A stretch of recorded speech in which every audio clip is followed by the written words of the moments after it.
स्वागत है दोस्तों। आज के मुख्य समाचार में आज देश और दुनिया से कई अहम और बड़ी खबरें आ रही हैं। दोस्तों बात करेंगे हर खबर पर विस्तार से। टीएमसी नेताओं को बीजेपी ज्वाइन करने की अटकलें तेज। बबूल सुप्रिया बोले, पूरी कोशिश करूंगा ऐसा ना हो। बिहार में पक रही है सियासी खिचड़ी। सोनमारी में जेडीयू जुटी। कांग्रेस में हो सकती है बड़ी टूट। कांग्रेस जल्द करेगी पार्टी प्रमुख का चुनाव। सुरजेवाला बोले, 99% कार्यकर्ताओं की पसंद राहुल गांधी। पीएम मोदी बोले, रातों रात नहीं आया है कृषि कानून, अगर कोई आशंका है तो हम बातचीत के लिए तैयार हैं। दिल्ली विधानसभा सत्र के दूसरे दिन सदन में पोस्टरबाजी। आपने बीजेपी पर लगाया 2500 करोड़ के घोटाले का आरोप। हरियाणा में बीजेपी नेता चौधरी बीरेंद्र सिंह किसान आंदोलन के समर्थन में करेंगे प्रेस कॉन्फ्रेंस। टीएमसी को 2 दिनों में चौथा झटका। 3 विधायकों के बाद अब अल्पसंख्यक इकाई के महासचिव कबीरुल इस्लाम का भी पार्टी से इस्तीफा। एमयू के शताब्दी समारोह में पीएम मोदी के आने का विरोध, काले झंडे दिखाने की धमकी। जेडीयू ने शुरू कर दिया खेल। बीएसपी के इकलौते विधायक बदल सकते हैं पाला। कांग्रेस एमएलए भी वशिष्ठ नारायण से मिलने पहुंचे। पश्चिम बंगाल के डीजीपी मुख्य सचिव का दिल्ली आने से फिर इनकार। ममता ने बुलाई बैठक। पश्चिम बंगाल चुनाव। जेडीयू ने 75 सीटों पर उम्मीदवार उतारने का किया ऐलान। अकेले लड़ बीजेपी से एलजेपी वाला हिसाब चुकता करने की तैयारी। बिहार में कंगना रनौत पर केस। उपेंद्र कुशवाहा को बोली थी टुकड़े टुकड़े गैंग का नया स्टार। अहमद पटेल के जाने के बाद गहलोत को दिल्ली बुलाने की तैयारी। फिर शुरू हुई सचिन की सीएम बनने की चर्चा। बीजेपी सांसद के बेटे का कांग्रेस में शामिल होना तय। शिव कुमार से की मुलाकात। तो चलिए देख लेते हैं आज की पहली बड़ी खबर। टीएमसी नेताओं को बीजेपी ज्वाइन करने की अटकलें तेज। बबूल सुप्रिया बोले,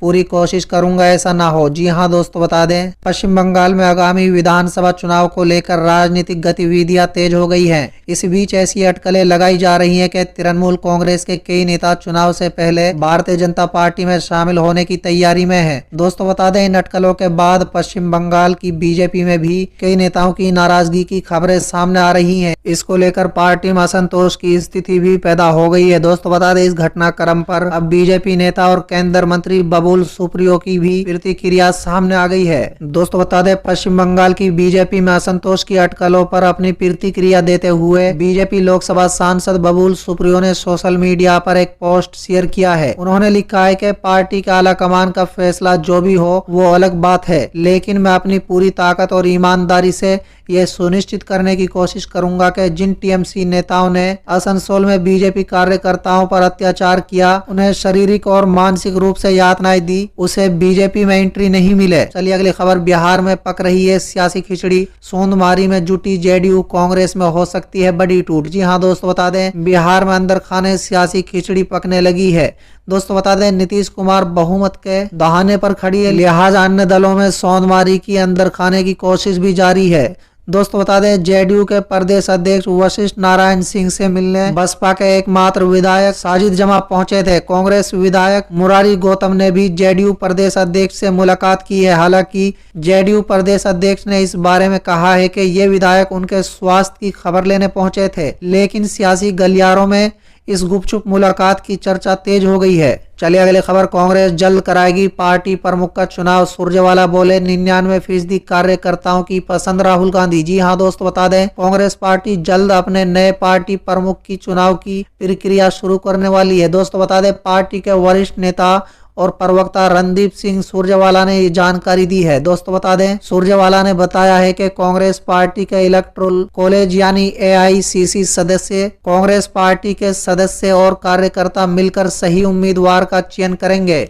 इसी के साथ सुरजेवाला ने कहा है कि पार्टी के 99% लोग राहुल गांधी को ही पार्टी प्रमुख बनाना चाहते हैं। चलिए अगली खबर। पीएम मोदी बोले, रातों रात नहीं आए हैं कृषि कानून, अगर कोई आशंका है तो हम बातचीत के लिए तैयार हैं। जी हां दोस्तों, बता दें प्रधानमंत्री नरेंद्र मोदी ने किसानों को भरोसा दिलाते हुए कहा है कि पहले जैसे न्यूनतम समर्थन मूल्य यानी एमएसपी दी जाती थी वैसे ही दी जाती रहेगी। एमएसपी न बंद होगी और न ही खत्म होगी।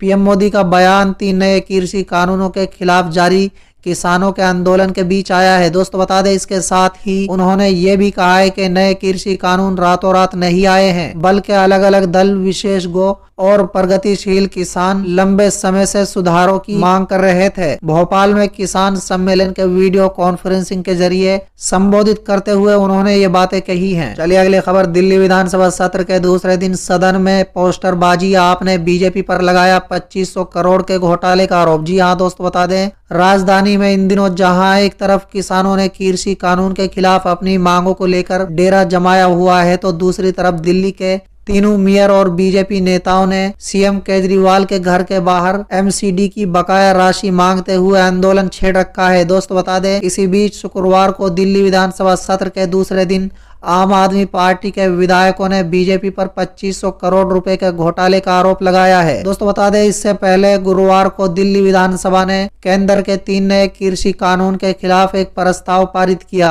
इस दौरान मुख्यमंत्री अरविंद केजरीवाल ने तीनों कानूनों की प्रतियों को फाड़ते हुए कहा है कि वो देश के किसानों के साथ छल नहीं कर सकते। दोस्तों बता दें, दिल्ली विधानसभा को संबोधित करते हुए मुख्यमंत्री ने आरोप लगाया कि कानून को भाजपा के चुनावी फंडिंग के लिए बनाया गया है और ये किसानों के लिए नहीं है। चलिए अगली खबर। हरियाणा में बीजेपी नेता चौधरी बीरेंद्र सिंह किसान आंदोलन के समर्थन में करेंगे प्रेस कॉन्फ्रेंस। जी हाँ दोस्तों, बता दें, कृषि कानून को लेकर पंजाब, हरियाणा समेत कई राज्यों के किसान आंदोलन कर रहे हैं। कृषि कानून पर केंद्र सरकार लगातार किसानों को समझाने में लगी है। इसी बीच पूर्व केंद्रीय मंत्री और भाजपा नेता चौधरी बीरेंद्र सिंह के एक बयान ने राजनीतिक हलचल पैदा कर दी है। दोस्तों बता दें, उन्होंने कहा है कि उनके लिए पार्टी और राजनीति से बढ़कर किसानों का हित है। उन्होंने कहा है कि मैं किसानों की अगुवाई करने के लिए तैयार था, अब किसानों के समर्थन में आज रोहतक में धरना दूंगा। दोस्तों बता दें, चौधरी बीरेंद्र ने पुष्टि नहीं की है कि वो इस विरोध में शामिल होंगे या नहीं, लेकिन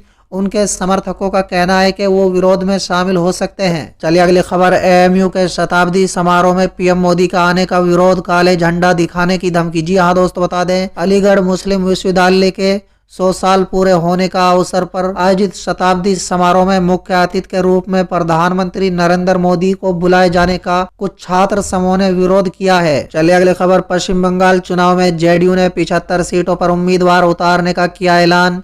अकेले लड़ बीजेपी से एलजेपी वाला हिसाब चुकता करने की तैयारी में नीतीश कुमार। जी हाँ दोस्तों, बता दें, बिहार विधानसभा चुनाव में एनडीए गठबंधन के तहत भारतीय जनता पार्टी के साथ सरकार बनाने वाले जनता दल यूनाइटेड पश्चिम बंगाल में अकेले चुनाव लड़ने जा रही है। दोस्तों बता दें, जेडीयू ने 2021 के विधानसभा चुनाव में 75 सीटों पर उम्मीदवार उतारने की योजना बनाई है। इस बात की जानकारी जेडीयू नेता गुलाम रसूल बलियावी ने न्यूज एजेंसी एएनआई को हवाले से दी है। दोस्तों बता दें, पार्टी बंगाल चुनाव को लेकर तैयारी कर रही है। दोस्तों बता दें, चुनाव लड़ने के लिए ऐसे सीटों को चुना गया है जो बिहार से सटे हुए हैं। उन्होंने बताया है कि जल्द ही बंगाल इकाई के नेता पार्टी के राष्ट्रीय अध्यक्ष व बिहार के मुख्यमंत्री नीतीश कुमार से मुलाकात करेंगे। नेताओं की मीटिंग में सब कुछ तय हो जाएगा। दोस्तों बता दें, जेडीयू के इस फैसले के बाद माना जा रहा है कि पार्टी अकेले चुनाव लड़कर बीजेपी और एलजेपी से बिहार चुनाव का हिसाब चुकता करना चाहती है। चलिए अगली खबर। बिहार में कंगना रनौत पर केस, उपेंद्र कुशवाहा को बोली थी टुकड़े टुकड़े गैंग का नया स्टार। जी हाँ दोस्तों, बता दें, अभिनेत्री कंगना रनौत के खिलाफ बिहार के गया में मामला दर्ज कराया गया है। पूर्व केंद्रीय मंत्री उपेंद्र कुशवाहा की पार्टी के एक नेता ने गया कोर्ट में मामला दर्ज कराया है। चलिए अगली खबर। अहमद पटेल के जाने के बाद गहलोत को दिल्ली बुलाने की तैयारी फिर शुरू हुई। सचिन को सीएम बनने की चर्चा। जी हाँ दोस्तों, बता दें, राजस्थान में एक तरफ जहां अशोक गहलोत सरकार ने सत्ता में रहते अपने 2 साल पूरे कर लिए हैं, वहीं एक बार फिर कांग्रेस के अंदर नेतृत्व परिवर्तन को लेकर रस्साकसी तेज हो गई है। दोस्तों खबर है कि जल्दी अशोक गहलोत एआईसीसी में बड़ी जिम्मेदारी संभाल सकते हैं और सचिन पायलट को राजस्थान के मुख्यमंत्री पद की कुर्सी मिल सकती है।